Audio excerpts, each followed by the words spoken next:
Okay, yeah. 3, 2, 1.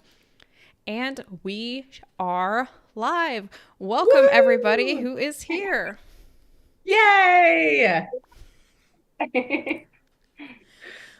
In this episode of Semi Stages of the Pages, obviously this is a live show. Welcome. We're reacting to, every year, Netflix, Hallmark, what have you, they publish a new Christmas romance movie.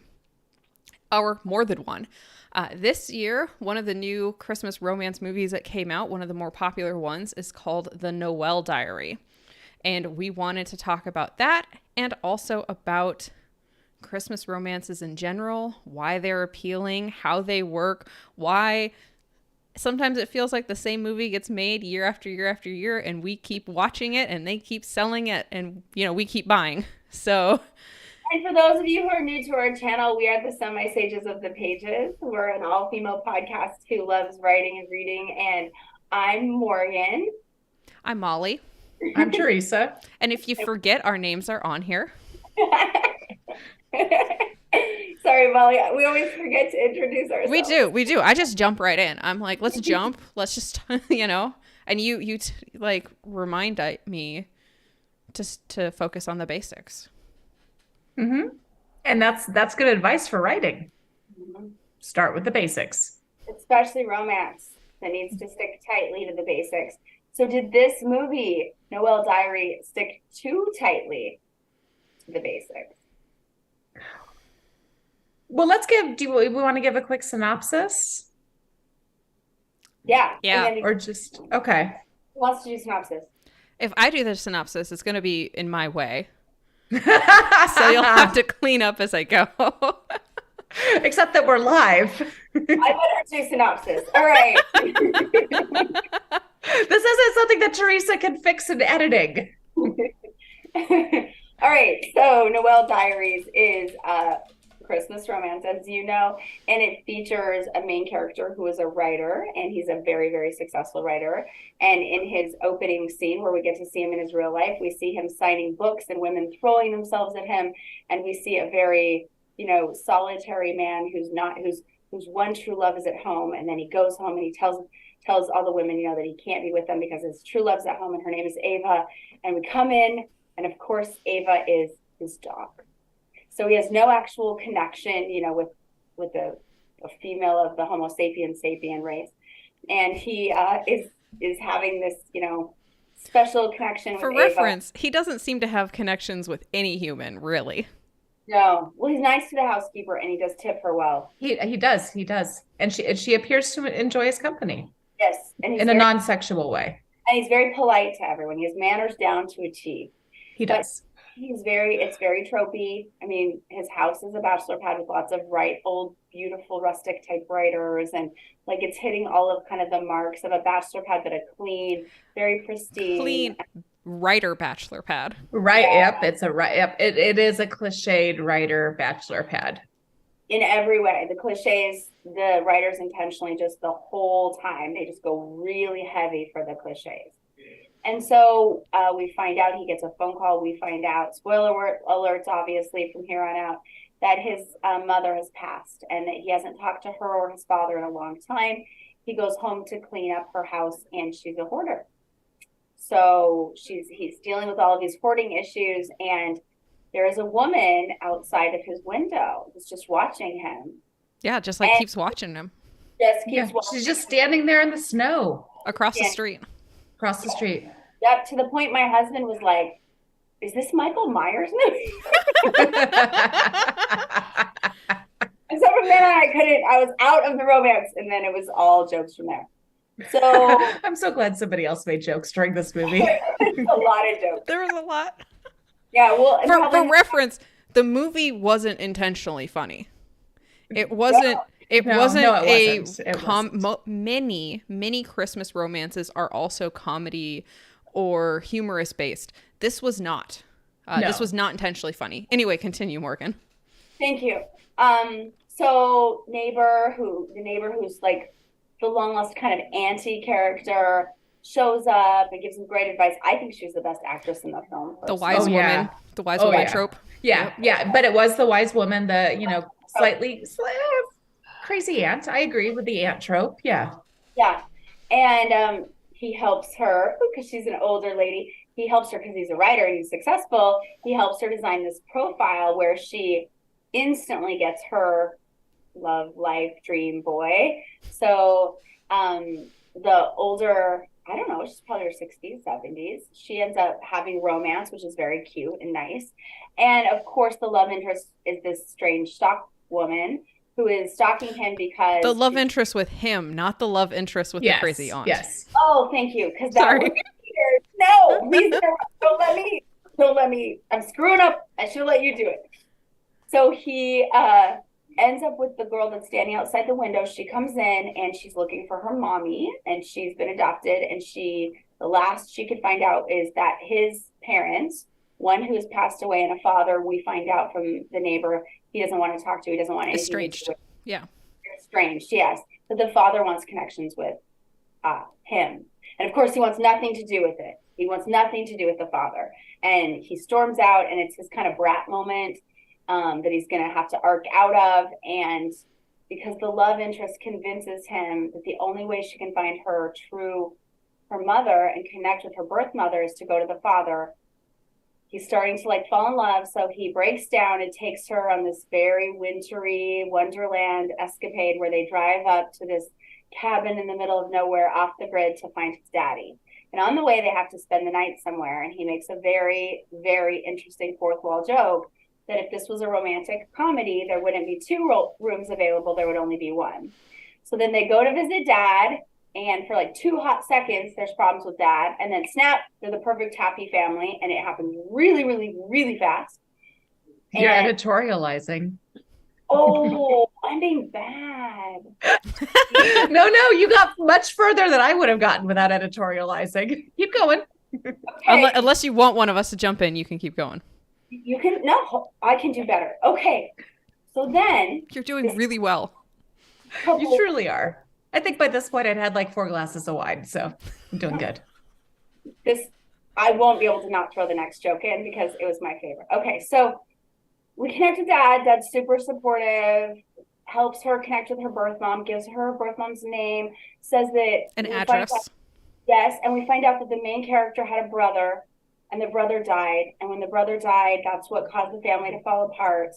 And that the nanny who is living with them is indeed this character's, the love interest's mom. And she was just this great person. And when she left, their family just couldn't stay together. And so they end back at the same hotel. And this time there's only one room. But it's okay. They stay together. And it happens to be her birthday. And so he buys a cake and they have this very romantic, and they dance. And my goodness, they are good dancers. And then they get it on. And then she's engaged, by the way. Oh, she's forgot. Engaged to not him. To not him the whole time. And they got it on for sure. So yeah, so that's why she left. Oh, thank you, Molly. That's like such a key detail. And must not have been good because she just was gone or whatever. And I'm just kidding. That was definitely editorializing. Go ahead, Molly. Sorry. I think it's important also, like she leaves, and when she leaves him a note. And she leaves him a note saying like, one of the things, it's called the Noel Diary because her mom's name is Noel, and she leaves a diary at his mom's house, and they find it, and throughout this like giant road trip, she's reading passages of this diary, and this diary is essentially like a love letter to her at that point unborn child who is now, trying to find her.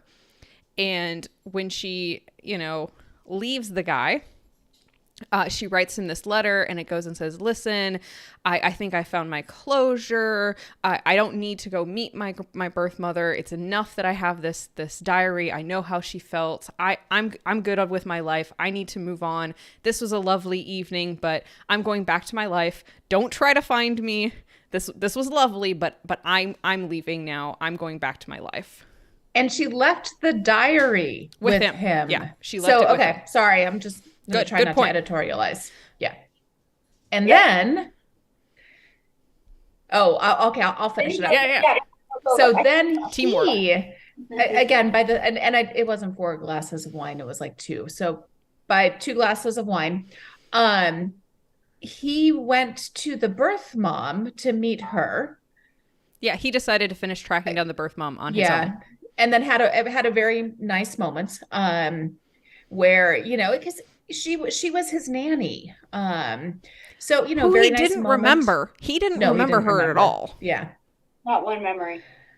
But still a nice moment, and kind of a nice way to close. And he tells her, your daughter's a wonderful person, and um, you should try to get to know her at some point. Then he goes home, back to his mom's house. Yeah, it was. No, that's not what he does. No? He shows up. Okay, you go. He shows up at her parents' Yes. house. Yes. You're right. I'd forgotten that. You're right. So she goes to have Christmas at her parents, With her sans the fiance. And then yes, go ahead, Molly. You do the rest. You find out that he has been incessantly calling and texting her, and then shows up at her house, not at her house, at her parents' house. And my joke at this point was, "Where's the boombox?" yeah, and it's really hard for me not to editorialize this moment. It's okay. Let's just go fast. He shows up there and professes his love, tries to get her to confess her love, and she says, "Leave me alone, you weirdo." Then he essentially, that's me not trying. That wasn't. Yeah. No, that wasn't. I I love agree. you. He says, Yeah, she tells him, "I don't love you. I don't love you." Yep. If you love me, I'll leave. And she says, I don't love you. And then he goes home. Yes. And then he's packing up. He's going to go away from his mom's house. And she shows up and she's across the street again and she smiles. And then that's the end of the film. Mm-hmm. Right back to the beginning. Yeah. Can I? Okay. Oh, so one thing. Yes, you can start. I'm going to say something first. One thing that we agreed when we were doing this was that we were going to try really hard to not have like I hated it or I loved it or whatnot kind of coloring it. We really want to dig into why this trope works. We've got some funny chats. We got some funny chats. That's why. Yeah. Go ahead. Can I read some of the funny chats real quick? Between us? No, I'm gonna read. So, yes, no, from our live YouTube. Yeah. Talia says it was a mess. Sue said when we were discussing what was happening that they did dancing between the sheets. Her idea. It was her idea. It was her idea. Yeah. They were dancing and she was like, undoing her top. Yeah. What's a little light adultery? And then Sue also brought up the point that instead of a boombox, he brought his dog. And he did. He did bring his dog. Exactly true. Another woman. Yeah. So what were you going to say to start, Morgan? Okay. So I was going to talk about why we chose it. Now, we chose it because it was successful. We chose it because we wanted to wait and see a new holiday movie that was successful. We wanted to talk about how they have staying power and how it's a good place for writers to sell. And it's like a place that's open to the market. And it's also, romance is a place where tropes hold their value and people expect and want certain elements of a plot that they show up for, and they get very upset if those are broken. And we see that in this movie. In fact, so much so that they dig right into the cliches, they dig right into the tropes. That's why I pointed out that comment about if this was a romantic comedy, we would pick one room over the two, because they're calling out, we know this is hokey a little bit, and they go for, they really push that line, which keeps it very positive. They don't leave you in beats at all for very long that are hard to deal with. That's why I mentioned, I wasn't trying to editorialize, but with the dad, he really turned with the dad fast. And I think that plays into what the audiences want, which this is my opinion. But I think one of the reasons we love this genre, or that people show up for this genre, is that our lives are very hard and that there's a lot of stress, and that a lot of, especially women as we get older, and I'm one of them, maybe things didn't turn out in my life exactly as I had planned, and this will turn out as I planned. They will get together. I will feel good. They won't leave me in that position too long. And okay, it might be hokey and corny, but you know what? I have enough to deal with in my real life. I could use a true escape from that. and I show up to a movie ready to escape. And so I think this did that, and I think that's why it's very successful. Yeah, I 100% agree. And I agree with the tropes, and I agree with the value of positivity and knowing what you're getting. And I will also add to this that on Kindle Vella, which next week you're going to hear from the fabulous Chris Banner. She has a lot of Kindle Vellas, and she talks about her experience with that. So I have a Kindle Vella. It's called Wrapping Paper Rivals. It is a Christmas contemporary romance where I'm definitely leaning into the tropes and everything else. And I'm doing that partially as an exercise. It's just good. It's just good practice writing for me. But B, it actually, this time of year is kind of hard. For many And people. yeah, and it's nice that I can hopefully give that to people, give that predictability. It is predictable. It is two rival toy store owners, and we all know what's going to happen there. um, and it also helps me. It actually makes me feel good too, because you're right. There are a couple little arguments, a couple little moments of strife, but they're fast, and we get past them fast. And real life isn't always like that. Especially the holidays when we're talking about relationships and what's failed and successful, what we can mend and what we can't. And there's a hope in that if he can get over that with his dad, I can get over whatever's going on with my family too, right? And that it's not so scary. That maybe it's not as scary as what you build it up in your mind to be. So I thought there was value in that. Molly. Yeah, I have to say, I am a sucker for holiday romance movies. I really am. There's a lot of them that I have liked, and they're not what you would always call, high cinema. No, I mean, no, they're not. There'd better be a Christmas pun in the title of my movie. Right? I mean, I liked films like The Christmas Night and The Christmas Spirit and The Christmas Prince, and last year's was Love Hard. I liked that movie. I rewatched that movie. So I don't want our listeners and our viewers to think that I don't like things, because I feel like a lot on our live shows things that I haven't liked. But it's not that I don't like Christmas romances. It's really this one bothered me. Part of the difficulty is that many Christmas romances also lean into humor. And this one did not. This was not a comedy. This was not humorous in hardly any way. There were a couple of small jokes interspersed, like what Morgan said when he kind of broke the fourth wall and he was like, "Oh, if this was a rom-com, we'd only have one bed," which was kind of funny. And I'd actually called that. They walked in and I'm like, "There's only going to be one room." It didn't exactly work for me, because when they came back the second time, there was only one room. Right. Yeah. But I mean, part of the reason it didn't work for me is, you guys know this about me. I get nitpicky on consistencies and continuity. Me too. And it started off kind of bad. And I really tried to overlook a lot of that. To give you guys an example, they do this drive, right? The drive is a 5-hour drive. I looked it up. They gave cities. I looked it up. It's a 5-hour drive. It took them 2 days each way. Right. I can get over that. I can get over like really bad fake CG snow. I can get over like it was bad. That. I can understand and get over like there are serious themes in this movie that they just like completely glaze over, which I thought at times were inappropriate. How much they glazed over and just like sped past. Like, let's get like the hoarders. The fact that in order to redeem the dad, they villainize the dead mom. Mm-hmm. Or that, he showed up and his dad told him something for like 2 minutes and then they decorated a tree and they were totally fine. While the love interest was in the car, in the snow for hours. So this is the next part that gets me. So this is where I stop being so I can't overlook as much. Things that like would kill people. They stayed Sleeping overnight in in a car in December near the Canadian border. Don't do that. You will die. Yeah. Let's keep the car on the whole time, which they did not. No. Well, and you don't have the fuel for that. But they didn't.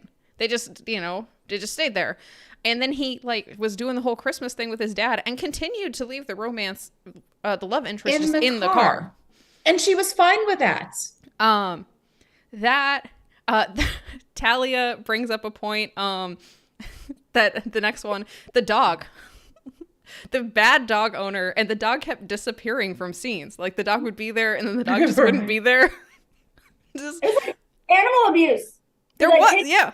No, I think it was just inconsistencies. I think it was just poor cinematography. Well, and they just leave the dog outside. Yeah. Okay, Morgan, we didn't hear what you said. Can you repeat yourself? I said, where's the dog during the dance scene? But then he left in the morning and the dog was outside when he left. Did they leave the dog outside all night long? I don't know. I don't know, and this bothered me. But what I really, really couldn't get over was the ending. And I was wondering if I can show you guys a clip of it. Sure. So it starts with... What if I say no, Molly? What if I say no? Well, you don't have the power. Teresa does. She's managing this Zoom. It starts with, like my cohort said, she leaves him. And she decides she doesn't need to go see her birth mother. He then breaks a lot of boundaries and goes to the birth mother's place of employment unannounced to talk to her, which, is one thing. And then, like we said afterwards, shows up at her parents' house. So I'm gonna show you that scene real quick. And as we're going through, we can pause and commentate as we're going. So share screen. Do it. Yep. Do it. Good. Do. I'm going to make sure it works for our lovely listeners out there. All right. So it starts, she picks up the phone from him. I don't know if people are going to be able to hear this or not, but we're going to. You've got to stop calling. No, I'm not going to stop calling until we... No, don't do that. I'm not going to stop calling until we... You're a stalker. That's stalker behavior. That's really unhealthy. Continue. I don't want to do this. She tells you very clearly no. So I'm going to just hang up the phone now. Please don't try to find me, okay?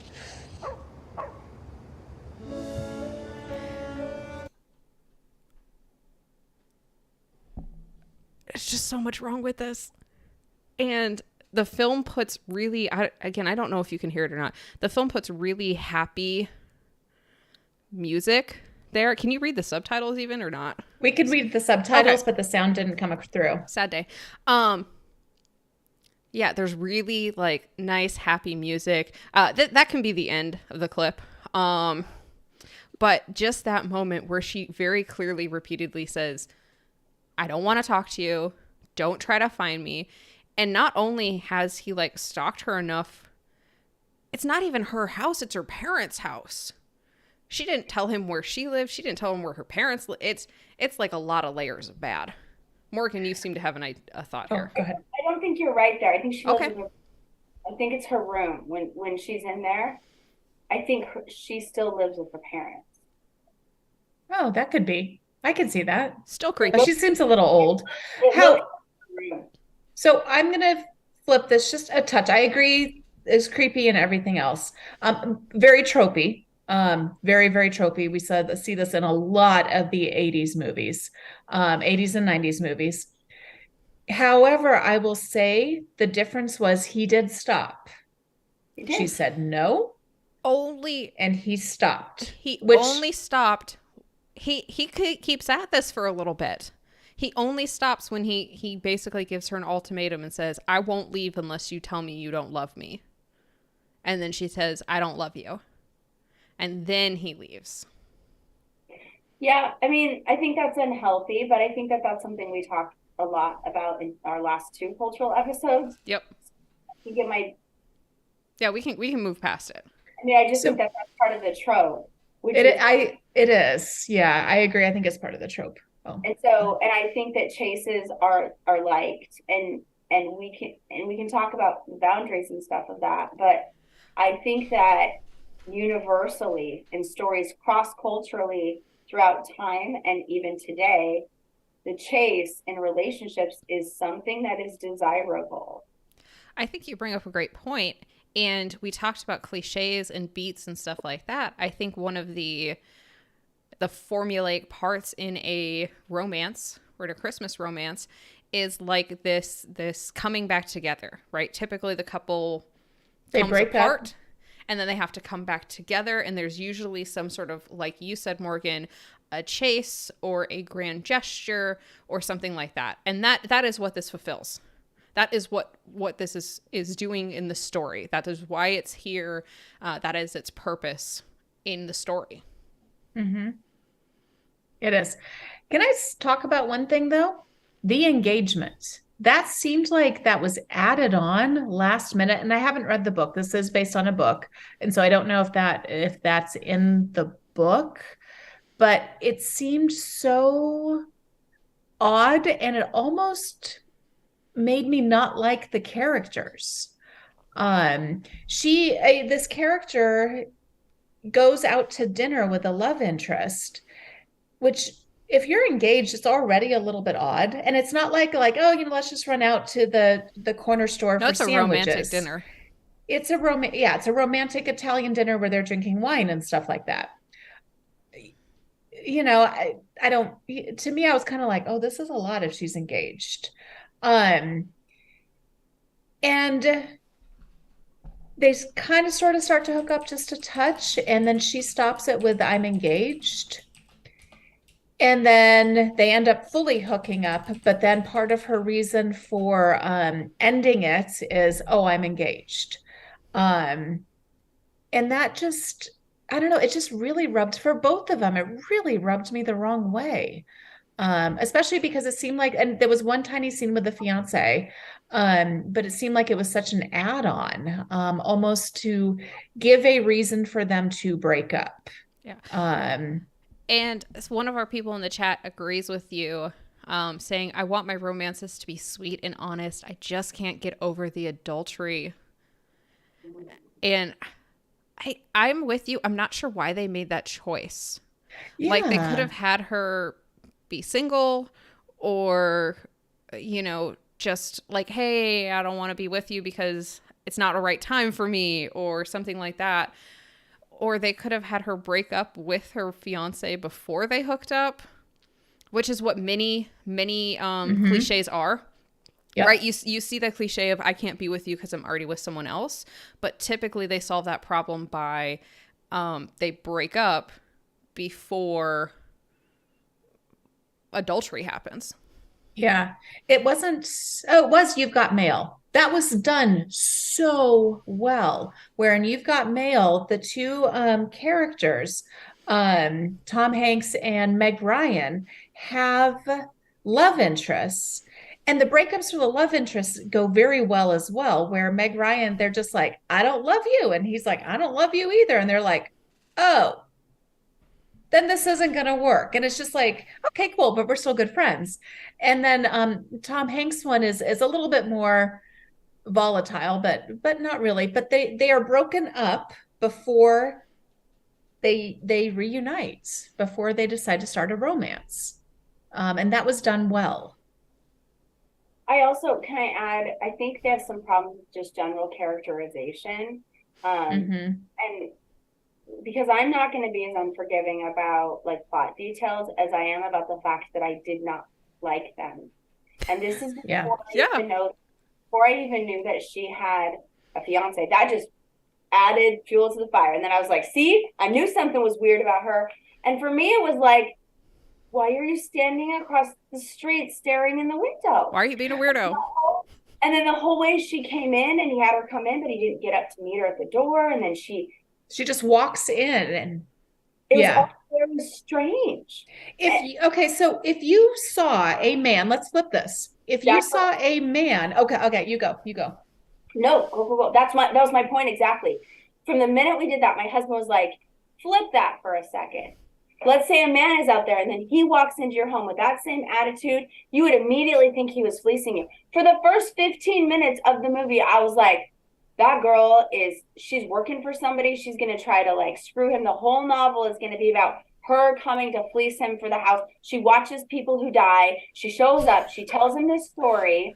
They let her in. That's a more compelling plot. I was all excited. And she works the system, and then she falls for him, so she turns on the bad guy boyfriend for the sweet guy, and she has this redemption arc in the end. I was so excited.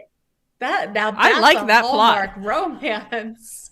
But keep it light. Well, we keep it lights. Keep it lights, but it's totally funny. And I mean, this movie didn't keep it light. But keep all these and I thought she'll have all these debacles because she's so weird and awkward. And he'll think, ooh, for my book. And then he'll be like studying her to write the book and basing this character off this weird, awkward girl who shows up while she's fleecing him for the house. So they have these opposite motives. And in the process, they're studying each other so much they fall in love.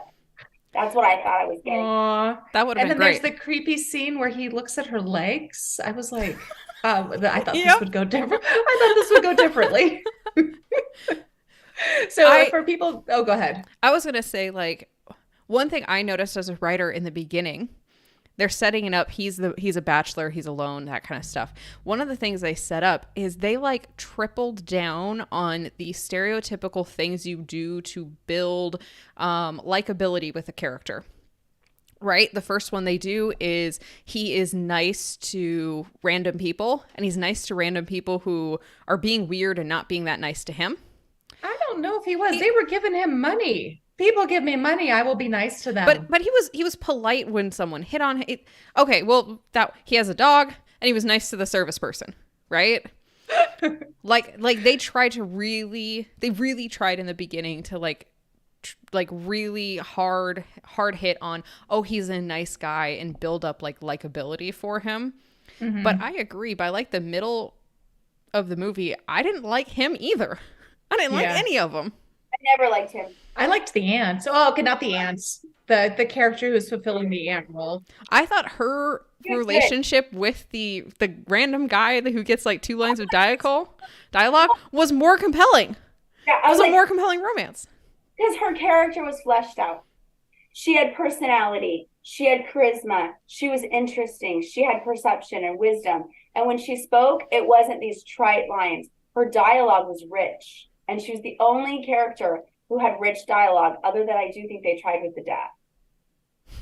I thought the dad was the worst. Terrible. I thought that was the worst acting of everybody.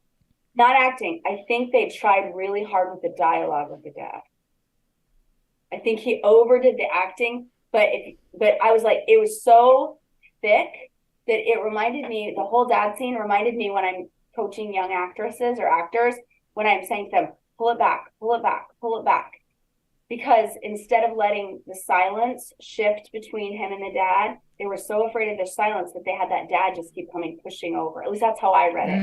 Well, that the dialogue was just overdone. And it might have also been an editing problem, because that dad character got like 2 montages on top of each other. Yeah. Like there was like, he had to do the exposition of the story about the son dying, which was like, they made a decision to have it be like overlaid on a flashback kind of thing, which was a decision. And then there was like the Christmas tree hanging up the lights montage that also happened. It was interesting editorial decisions in a film to do it that way, and I don't think it helped the actor. That was one thing that I caught, and I'm not sure you guys caught this. So you'll see this sometimes on new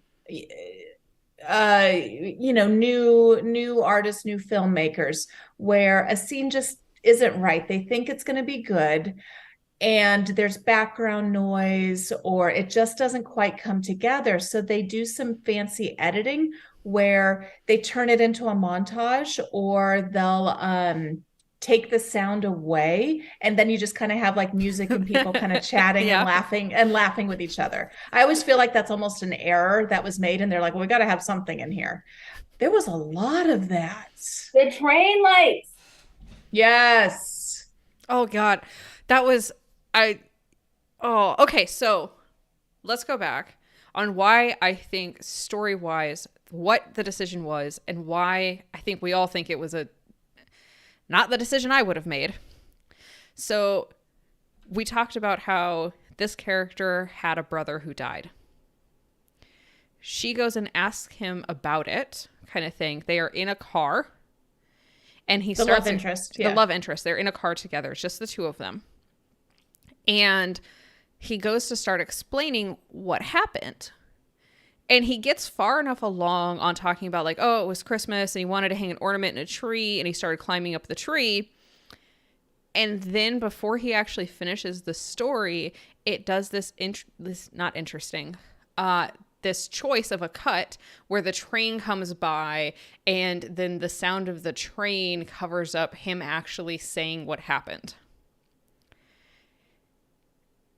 And for me, it's just like it completely robbed us of what could have been like a bonding moment, what could have been a really powerful, romantic emotional moment where she, they trust and they confide, they do all this stuff. And then instead they just didn't do that.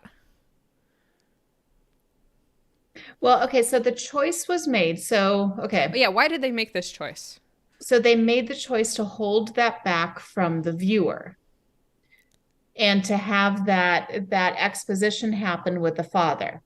Why they made that choice, I don't know. My guess is that choice is not made in the book, and that was done somewhere in the editing process, because it does seem it is an odd cut, and it doesn't seem like it was written that way. It felt forced.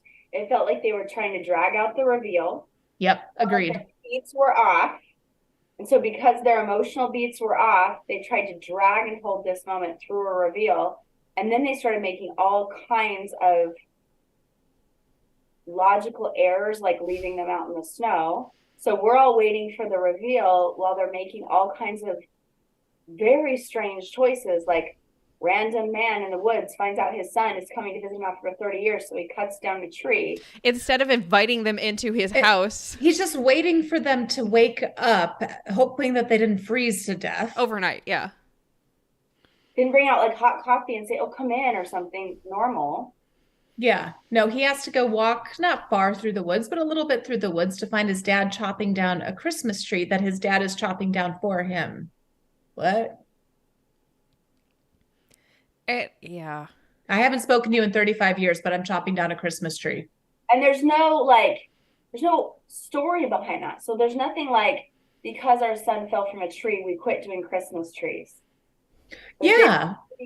I was like, oh, good. So in the dad montage, I'm waiting for this thing about how they've never had a Christmas tree. And I noticed that in his bachelor pad, he didn't have one either. And maybe it's a thing that they all got rid of Christmas trees because they started to hate trees and what they symbolize. But now they're going to heal. They were going to bring back the symbol of the tree. And I was like, oh, good. I don't really know that much about tree symbols. I bet you it's in the book.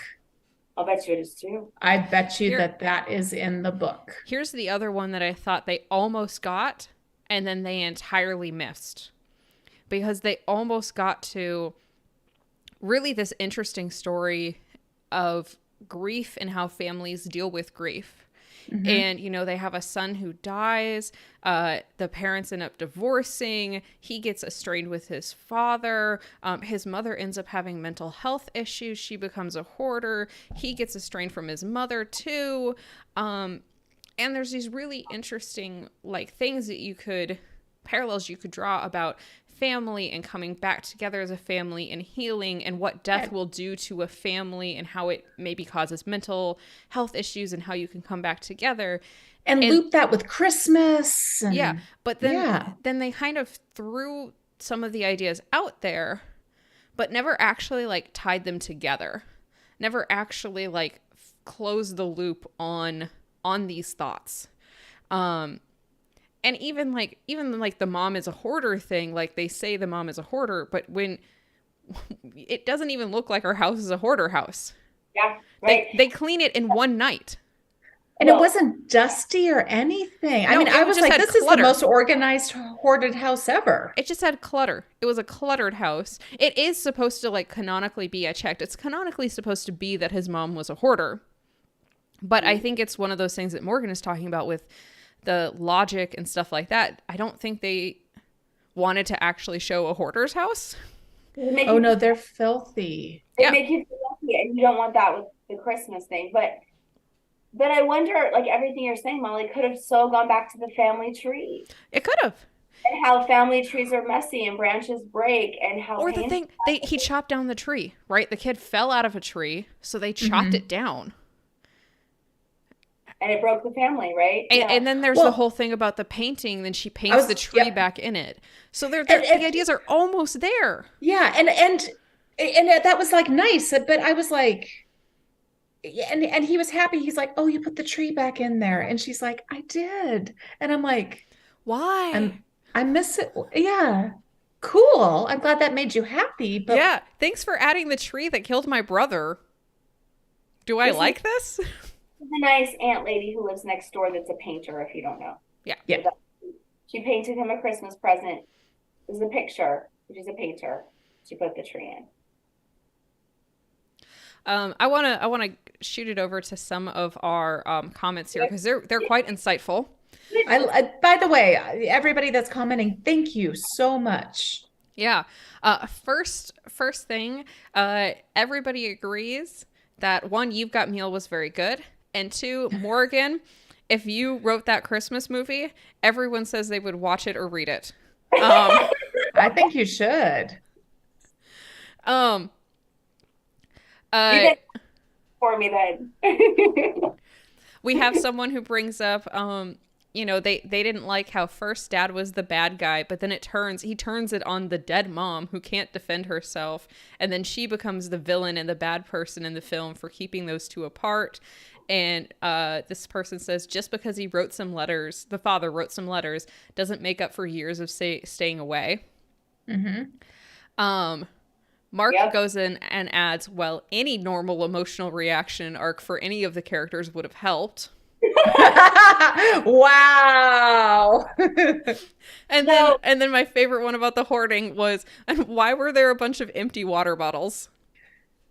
Yes. Okay. So it was a bunch of empty water bottles and then like cotton balls and sanitation. Yeah. And so I was like, maybe she was like worried about COVID. Yeah. I thought maybe it was a pandemic thing, but they never talked about it. It just was there. I actually felt like somebody cleaned out their garage to like stock that. And they were, somebody was like, okay, we got to figure out what we're putting in this room. And somebody else was like, I got this for you. It was even silly. Like there were Chewy boxes in there. Yeah. The lady didn't have a pet. How did she get Chewy boxes? You do see that with the hoarders, though. Yeah. But it felt exactly like what you're saying. Like, you could tell that this movie was low budget. And not only that it was low budget, but it skipped corners sometimes on easy things. Like on this, it was like, all right, you, and you, clean out your garages and just bring it all in here in boxes. And we're not going to pay attention to what you brought or how you brought it. But we're going to put it in here. There's going to be a lot of clutter and we're going to call it a hoarder's house. Boom. Let's go on. And then bring all your beautiful typewriters from home and we'll set them out in the back. So So I fell for that one. I would like an old typewriter just to have it. I like that idea, but it is such a freaking cliche. And then he goes upstairs to his room, and presumably he's always wanted to be a writer, and he has Ernest Hemingway on his bedside table that apparently has stayed there since he was 17 and left home. And I'm like, really, you were 17 reading that? It was a hoarder's house, and she left his room pristine exactly the way he left it. Presumably I've lived with 17-year-olds. Unless that wasn't his room, that was his brother's room. It was implied it was his room.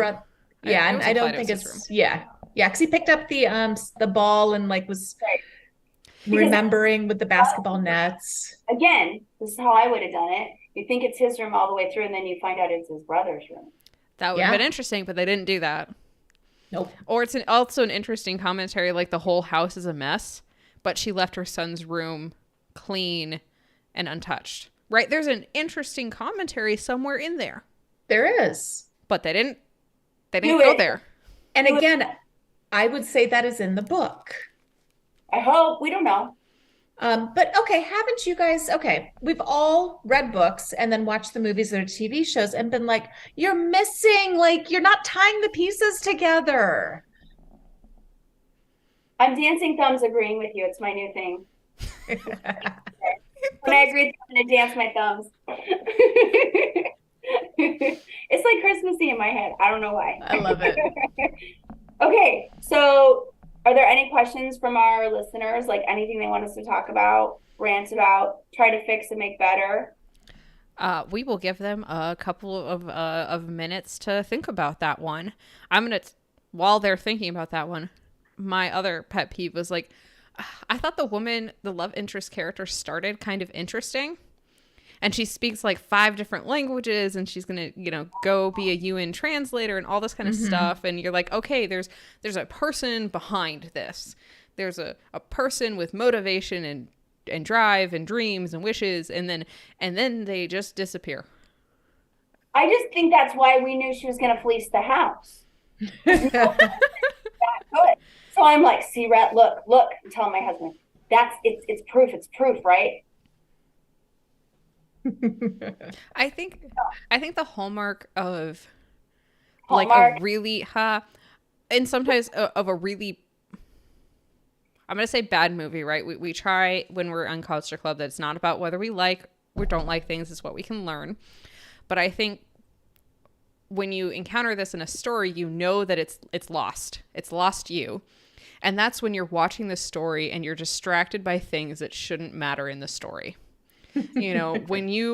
So I watched it with my husband too. He volunteered to watch it with me. And we had to pause it multiple times because we got distracted by the timeline.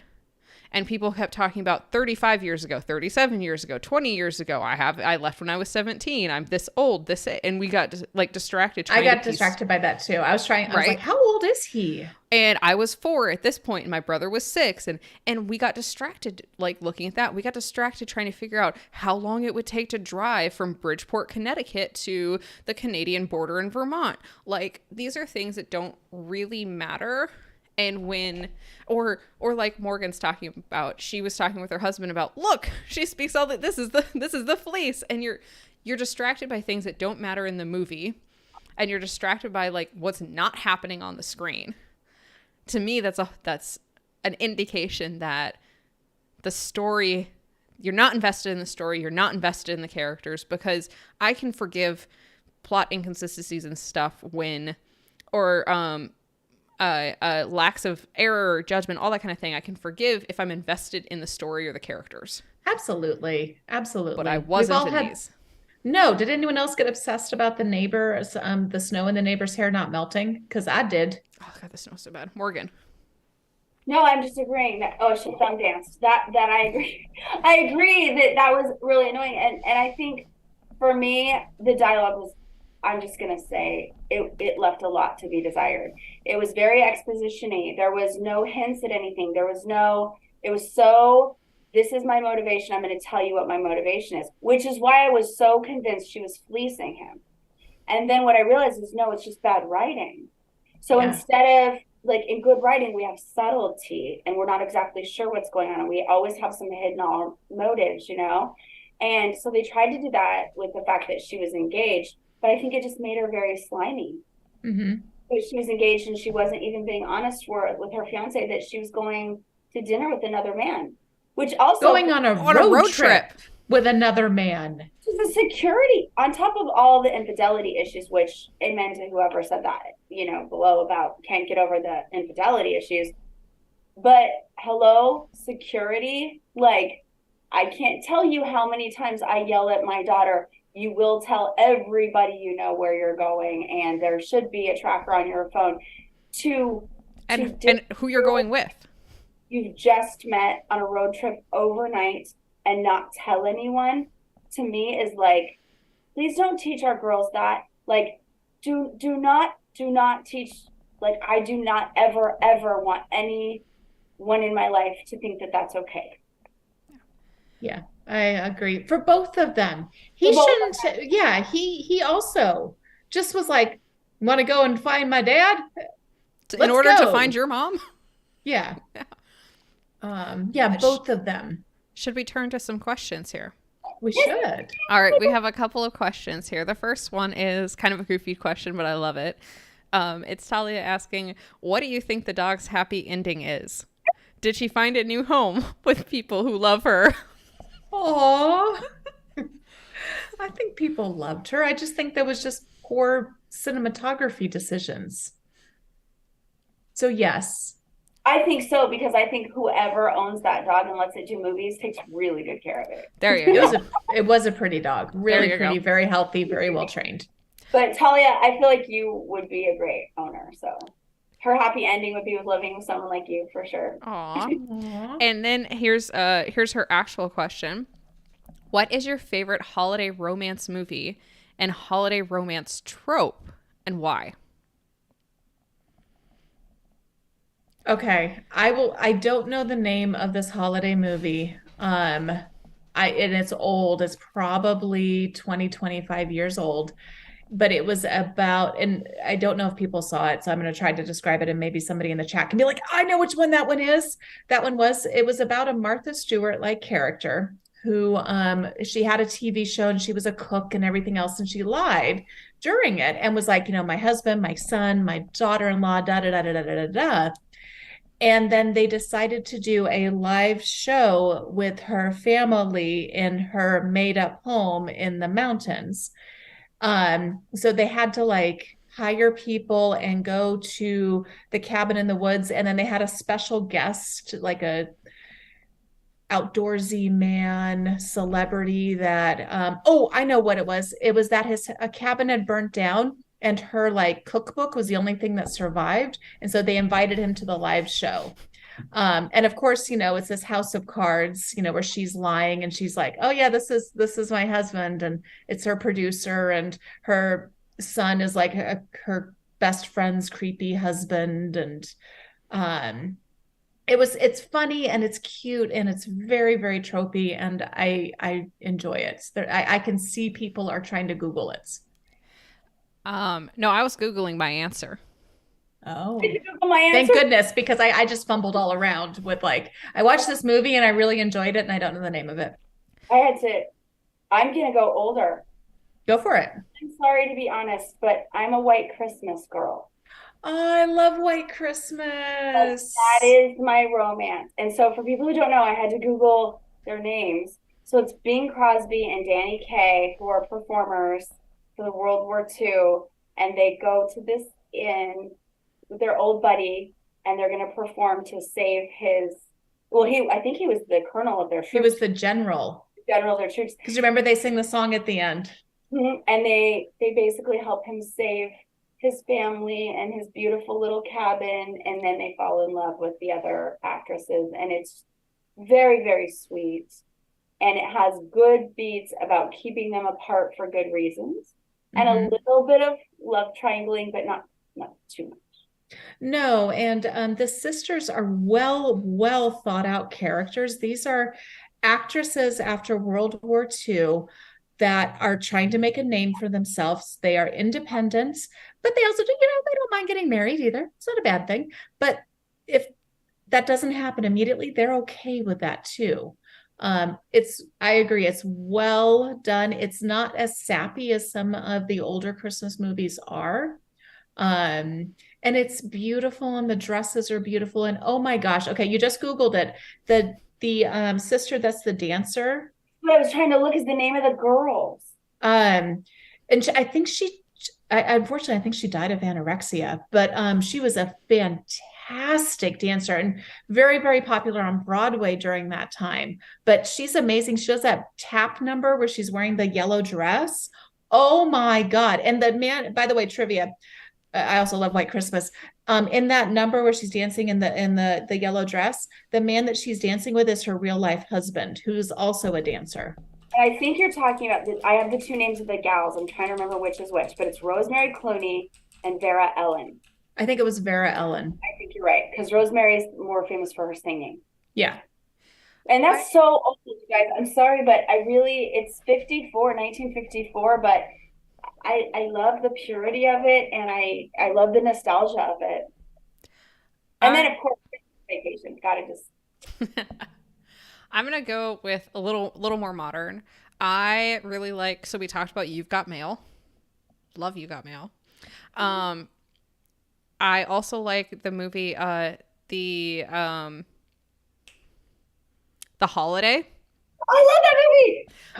So it's I where haven't watched it. oh, it's worth watching. I know. It So is, I basically, know. these two women swap houses over the holiday season, and then while they're swapped and living in each other's houses, they both like fall in love. And it has Jack Black, and so you get like the humor, and there are like really nice emotional beats as well. So I thought it was a really good balance of fun, funny, and also heartfelt. So I love that one.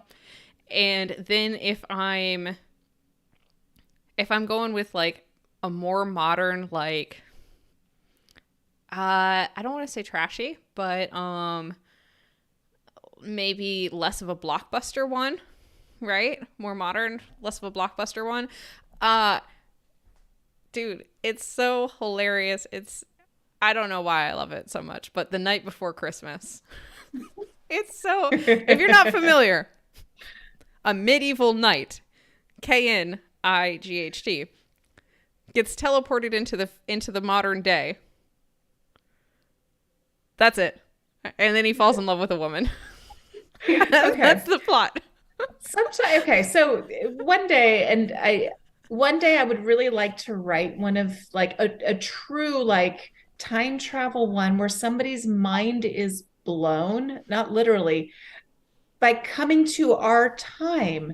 I don't think that somebody from medieval times would have any comprehension of what this is like. And not in a funny way, not in like the Hocus Pocus way, Hocus Pocus 2, where the witches go through the doors and they open for them. But like really and truly that struggle of like, I don't know what this is. And what do you mean it's a mini computer?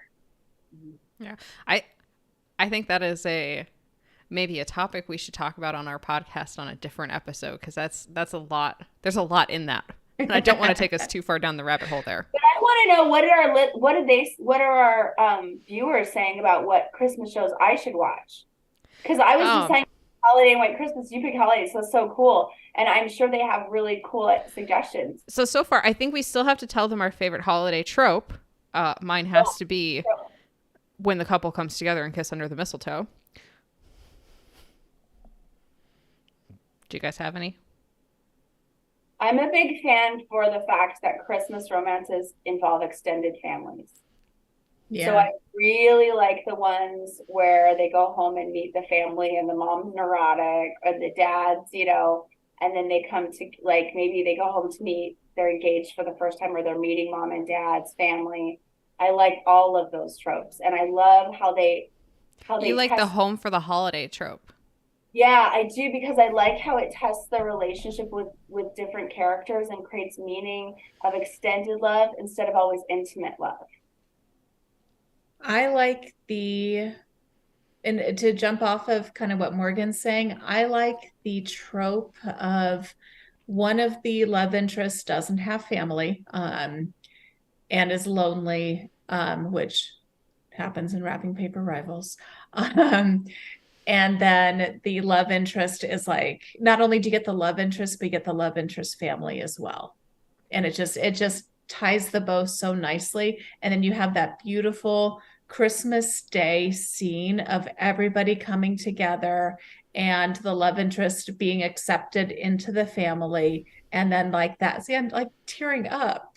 Just that moment of like, I have family now. Yeah, it's not just about finding romantic love. They've gotten familial love as well. Yeah. All right. Stupid Hallmark tropes. So if you're listening to this and it's not live, go ahead and comment below. Let us know what your favorite holiday romance movie is. Let us know what your favorite holiday romance trope is. I'll share a couple from the chat. Someone is insisting that The Grinch Who Stole Christmas is a holiday romance. Because the Grinch's heart grows and then they fall in love with Christmas and they fall in love with all the Who's. Okay, I can get there.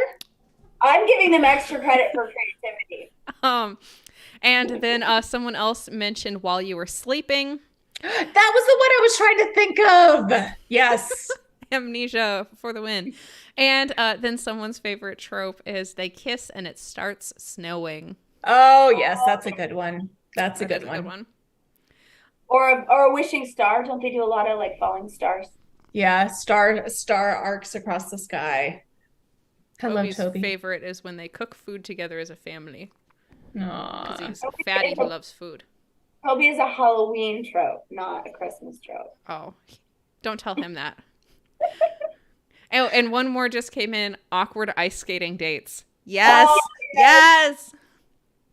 All right. That is a sweet moment in Elf. You have to admit that's a really sweet moment in Elf. Yeah, I like. Oh, these are good.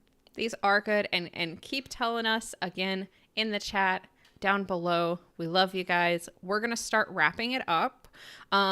First off, we did want to say, you know, we have done a lot of first pages on Culture Club. We just want to let you guys know we're not stopping doing that, even though we haven't this time. We haven't the time before. When we hit January, we didn't have a lot of ones that were romance specific, so they didn't really fit with the theme this time. And when it hits January, we're thinking of actually breaking those videos out so we can really focus on the two things, right? Mm-hmm. Focus on Culture Club with the media like we're doing here, and then focus on the first page critiques because they're really kind of separate topics. So we want to break them out in the future. So we're not ignoring you. It will happen. It's coming. And we love you guys all for that. And we'll let you know, we're going to be very deliberate about when we're doing critiques and when we're doing shows like this so we can all watch, so we can get more involved, because this is so much fun. And then we can all, because the people with us today are brilliant. And so when we read first pages, we want you to bring your friends and family. We'll all critique and make each other's work stronger. And I'm going to submit too. So I'm excited. Ooh. Yeah. And then on the flip side is also true as well. We really enjoy having these conversations about these pop culture things. If you guys have something that you want us to talk about, we would love to. In fact, we were just talking, I think we're going to possibly move away from kind of the easy ones, the ones that everybody's talking about, and kind of focus more on things like this, things like the Noel Diary, things like The Maid, and head kind of a little bit more in that direction as well. So if you have a book you'd like us to talk about, let us know. We'll probably read it. Absolutely. And you can let us know by sending us an email at semisages@gmail.com. You can get on our Discord, or a lot of stuff going on over there. You can always reach us there. Or, contacting us through social media. We're pretty available those ways as well. And if you just want to, or you can comment down below on this video. Yep. All right.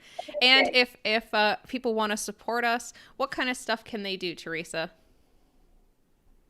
Or Morgan? They could send us money. Just put it in the mail. But I don't know how. Yeah, give us 5 stars and a like. And any I had one final comment. I wanted to give a shout out to friends of the podcast. We friends of the podcast, Katie and Jake, you might have remembered them. Jake, we did an interview with a while ago, interview with a dungeon master. That was with Jake. Katie has shown up on the podcast before. She's helped us with some of our live shows and some of our trivia. And we're just giving a shout out to them because they just had their first child born on Monday. So congratulations to them and their family. Congratulations. That's awesome. Now that's what you want for Christmas. Yeah. And on that lovely Christmas, wonderful family note, everybody have a great day. Noel, can we work the diary? All right. Bye, all. Bye. Sorry. No, you're good. You're good.